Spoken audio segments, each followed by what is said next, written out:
Greetings friends, and welcome to another exciting prop build. This week we are going to be going into the Great Grimoire, as always, and finding the next project. This is the Eternal Prison. I wanted to build a wall-mounted dungeon window where you can replace a picture in your room by taking it off and putting this thing on it. This is going to be pretty big, you know, it's going to be 20-ish inches wide by 20-ish inches high. I'm going to lock down the exact dimensions as I go along. But it'll be a foam surround with grout lines, similar to how I've done rock before.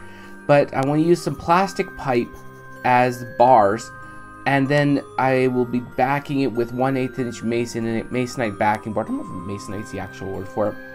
And then what I want to do is I want to put a skeleton that's half looking out of these windows. So the distance this thing will set out from the wall will probably be at maximum 6 inches, so it shouldn't have problems with people walking by it and clunking it.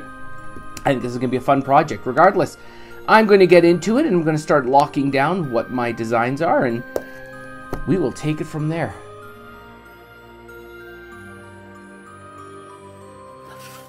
Getting right into this, what we're going to be wanting to do is, when we build this window, we want to have risers up the side, curves along the top, flat along the bottom, like I drew in the picture.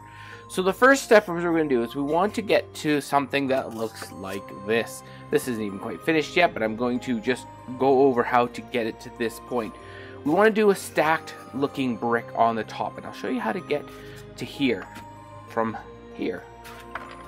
So the first thing you're going to do is you take your ruler, and depending on how long your item is going to be, you want to pick a brick height that's going to work. The best way is to take your entire height that you want to do and divide it into how many bricks you want, and then minus 1/4 inch. If that doesn't make a lot of sense, I apologize, but it's a matter of, so say if your full height is 9 inches, well, you want the full, that means each brick is going to be 3 inches tall. Now, if we take 1/4 inch back off of each one of those in the same direction, always remember that, we end up with what's going to be our actual grout lines. And now we just use a square to square these up. Hopefully you can see these on the camera. This light is a bit odd here. I'm working on my tripod. This is actually harder than it looks. So there we go. Doesn't have to be anything amazingly specific. Now, what else I'm going to do is I want this to be inset onto the inside. You do not have to do this inset, but if you want to, all you do is you'll knock an additional, say, 1/2 inch or even 3/4 inch off of this. So you do is you'll be drawing a line there, drawing a line here, connecting it, and then you'll knock that piece of foam out of there with a saw, you know, with a hot knife, whatever you so feel like it. But for now, I'm just going to show you how we get this from this to, wow, I gotta do something about this camera jiggling here. So take your trusty X-Acto knife, and what you want to do is vertically, you want to run those seams about maybe 1/2 inch deep. It's up to you really on how you want these to look, because it's, as always with a lot of my videos, it's, I want you to start with what I've done and then take it and run with it. Now that you've got those 2 vertical lines done, you can take that same knife and cut at an angle through there, flip it over and cut at an angle through there as well. And hopefully, if I did it right, it should pop that right out. Cut it through, it'll pop out. Cut it through, pop it out.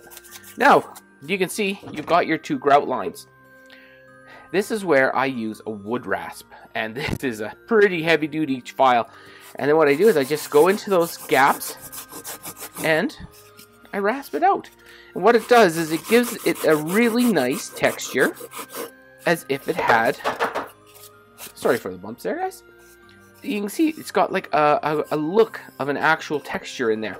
And once you got it to here, you can go crazy. You can go as deep or as shallow as you want.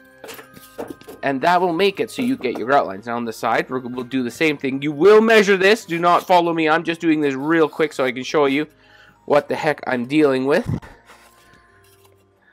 There we go.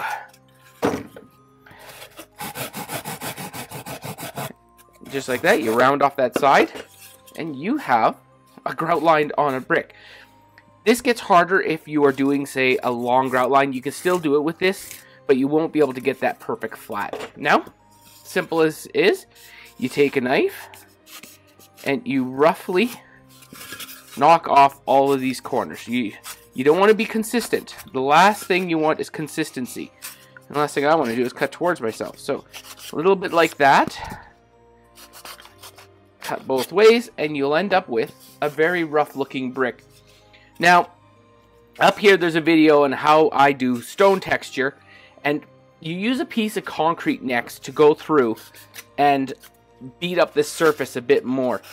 And what's really nice about this technique is it's so quick. You can make up these bricks so fast. So if you're doing not even just this, but you're building something else, this is a fantastic technique for doing a lot of texture quickly. Anyways, I'm going to go through and I'm going to build the two verticals, and you can get an idea of what it would look like if it's just straight, and this one will give you an idea of what it looks like when it's stacked with the offset. I'm going with stacked and offset because this here was built many years ago. It's been kicking around my garage. I'm using it up, so I apologize if suddenly I go, look at this. I'm using up some of the stuff that I've had around, but I'm still going to show you how to do it regardless. I'll be back. Alright, so we're going to be making these arch parts next. Up here, there is a video on how to make these sticks. Well, they're pretty straightforward. All it is used for making an arch onto styrofoam, like large arches. You'll have to decide what size of arch you actually want and then mark the stick and all that. Now, this stick will have a secondary purpose once you get going, because once you use this to draw your arc in your styrofoam, and when you do your arc, you might want to, if you're going to do like smaller bricks like I did here, you'll want to do one, like a separate mark that's like an inch lower or half an inch lower, depending on how big the difference you want. And you want to draw both those lines on your styrofoam very lightly, because you'll see them otherwise, or use a pen that, you know, can be wiped off, like a dry erase pen. But once you've got both your lines drawn, you need to figure out where your bricks are going to go, because what you're going to do is you're going to use this on the same pivot to draw the lines in each one of these as they go along. It'll give you a really good arc, and it'll make this look very believable. So all you're doing is using it to set your lines, and the same way we did before, we're going to go through, you're going to cut and groove these, and then texture up all the styrofoam. Anyways, we'll continue on. See you in a few. Okay, so we now have the sides made and the top made. The texture I did on this is with, as an example, is up there. But what's interesting is this styrofoam is like the highest density styrofoam I own. The stuff is amazing. But when I did the rock texture, it actually, when I used the heat gun to seal it all, it changed it up a bit. So if you're ever going to do it, make sure you try this technique on a small piece before you do it. I had to commit, because after I done it, I had to finish it up. And it's got a, you'll see here that the texture is very, it looks good, but I'm going to see how it's painted. It really defines some of those edges. I'm not completely sure on what I think of it.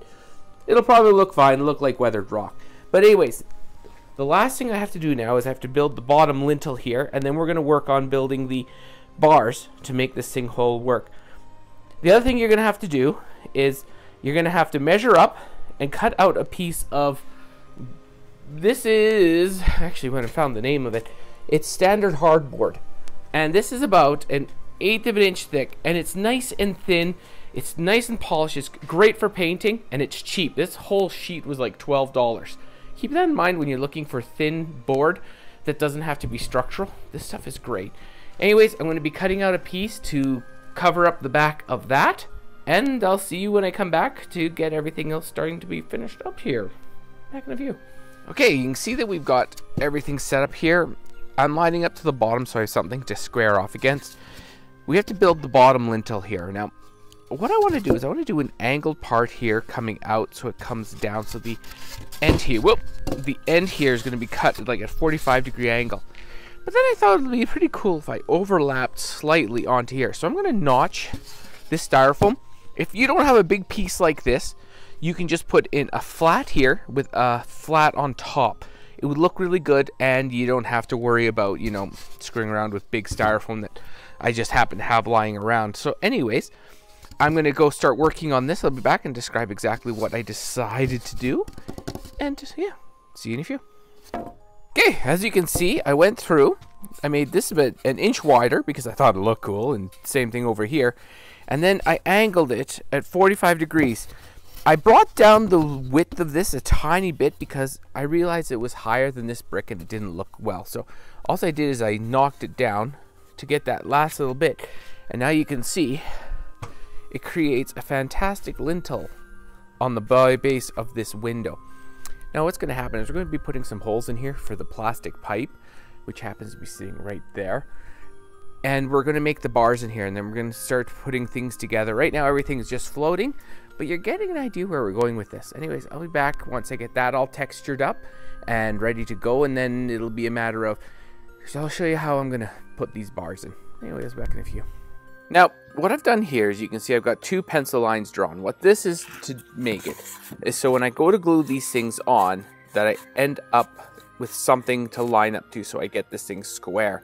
Very important, because if not, you can end up with tips in your upper arch and everything doesn't work out well. These sides are really important. So when I did this backer board, I cut it at 6 inches larger than the base. That way I've got enough placement for this styrofoam to glue to. You can do whatever you want here. It doesn't have to be exact. But this is important because this is what's going to be used for hanging on the wall, and I'll show you how we're going to do that after. Regardless, make sure that these lines are straight, and everything else will be copacetic after that. But base it on your lintel so everything fits nicely. Don't just arbitrarily say, oh, I know what size it's going to be, and do it. Do these measurements after that's finished, because styrofoam. It can be a bit, you know, tumultuous. So anyways, I'm going to glue these on, and then we're going to start coming back and talking about the uppers and the lowers for the bars. So you only glue the sides on for now, because if not, you'll really have trouble drilling that top to get the bars in. Alright, the next step here is getting the bars in. I'm going to be putting a skull in between these bars to make it look like it's looking out. They're higher right now than what they're going to be when they're done, but I need to have the spacing of this to make sure everything's going to be right. And then those hands, hello, are going to be wrapped around those bars in different positions. So what we're going to do now is you can see that this looks pretty good up here. So you want to drill in the top 2 bars first. Once they're in, we'll mark the bottoms to put them in. Okay, I'll be back. Now, once you've got this thing with the holes drilled at the top, you don't want to drill the holes at the bottom just yet. We have to do these things kind of in odd steps to make sure everything seals properly and we're not working behind bars when we go to, you know, paint all of this. So as you can see here, this has all been caulked in. I've caulked in the few joints where the join up in the top and the bottom, and I just put some caulking in just so when it paints up it looks complete. You don't have to be perfect with this, and if you get it all over your hands, is kind of par for the course. Now what you can see here is the bars. I just put a brown coat of spray paint on, a little bit of lighter brown, and some silver dry brushing. Now what happens is those go up into each of those. Now, if you see, that one's crooked, but it's not that big of a deal because we're going to line them up before we do anything with them. So we put the second one in. Now, what you want to do is you want to eyeball where they line up to. So when they look straight, you're going, you know what, that looks pretty darn good there. Take a pencil, as I did here, and strike 2 lines. Same with the other side. You kind of line it up where you think it looks good, and you go, you know, it looks close enough. Strike 2 lines.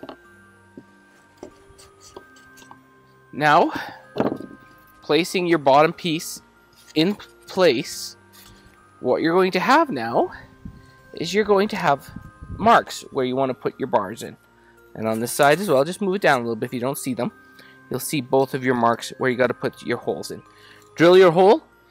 You want these ones to be about 1/2 inch deep. Those ones up there go about 1.5 inches to 2 inches deep, because you need to be able to push them up so you can bring them down so that you can get them to fit in. In reality, if you do this right, you can put the bars in almost very last, but we have got more to do once everything's done. So don't glue this piece in just yet. Get all of this done, and then get a base coat of black paint on this entire thing, and then we'll be back to talk what's the next step. You can see we've got all our black done. This is not put in permanently yet. That's just floating. I just want to see how it looks all together. Now, I'm going to go through and I'm going to do a rock texture on, like a rock texture. Good gosh. I'm going to be doing the painting on this.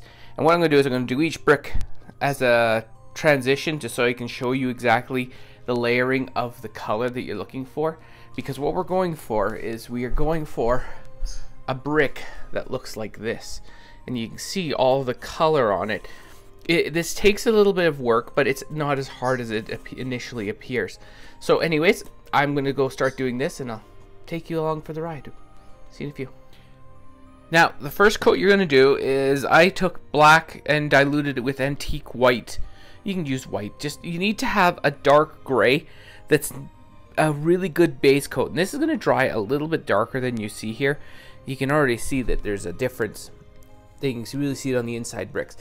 And all you do is you go through and you dry brush it. I find if I use an old piece of EVA foam, it is by far my favorite dry brushing medium to get most of the paint off the brush. Just a good tip. Anyways, this is the first step. The next step is going to be a lighter gray to give it some more definition. Then we're going to go through and add some emphasis and some other stuff like that. Anyways, I'll be back. Coat 2. This is a lighter gray. That's actually even lighter. That's for the next one. What you want to do is you want to keep on adding white to your original setup, like your original paint. And what will happily end up doing is you'll have more paint than you actually need. But it allows you to keep in the same tonal range and you keep on adding up. Now the next coat here, this lighter white, or this lighter gray, I'm not going to do a full coverage on it. I'm just going to do like a 90% cover, or maybe, no, not 90, maybe 60%. I want to just start hitting very specific items. As the colors get lighter, you want to be more and more gentle because it gets hard. It can overwhelm everything that you've done before. So you can already see we're starting to get a really nice color here. So the next step is going to be the white, the gray, but I'll be back. Okay, the lighter gray is now on, and the other part here, you can see there's a little bit of brown all around. I just used brown acrylic, my favorite dollar store paints, and this one you want to do about 25% coverage. I like hitting the edges where you want to just add some character to the overall look of this window. Now the final step is I'm going to go grab some antique white, and you want a clean brush for this because all the time I've been using the previous brush's color onto it and making a bit of a mess, but it's okay. It has character. Now I'm going to go back and I'm going to grab the white, and I'm going to do very, very light finishing here just to add some highlight, and you'll see that the final result is really good. After that, you're fully welcome to seal this if you want, or like I said, with a clear coat varathane or a spray varnish. It will the paint that's on there is protecting the styrofoam. Now, regardless, I'll be back once I get that white on, and we'll talk about the next part, which is just final assembly and then starting to get the skeleton into the inside. Anyways, I'll be back. Now, we are down to the final step of this. Everything is assembled up on the wall. It's light, so you can literally take any given picture off of your wall and just stick this thing up for Halloween. It works really well. Now, or you can just leave it up all year round. That would be hilarious as well. Now, the skeleton here is just your ground baker skeleton, and I cut off the back of it so I could make it run flush. And it's supposed to make it look like it's sticking its head out of the darkness. I hate these arms. They're really weirdly shaped. So this is technically wrong, and it bugs me on some subliminal level, but I'm going to leave it anyways. But it turns out pretty cool regardless. You know, the look and the feel. And if you have this in a dark area or just even like this, it looks neat and it's fun. Anyways, you could even go as far as putting bones in here and drawing in a skeleton on the black to make it look like he's sitting there. And I might do that at a later date, but maybe I may not. We'll see. Regardless, thanks for hanging out. I'm going to give the final presentation at the end, and remember, if you enjoy these videos, hit that like button. It'd be greatly appreciated. Regardless, stay tuned for more. Catch you later.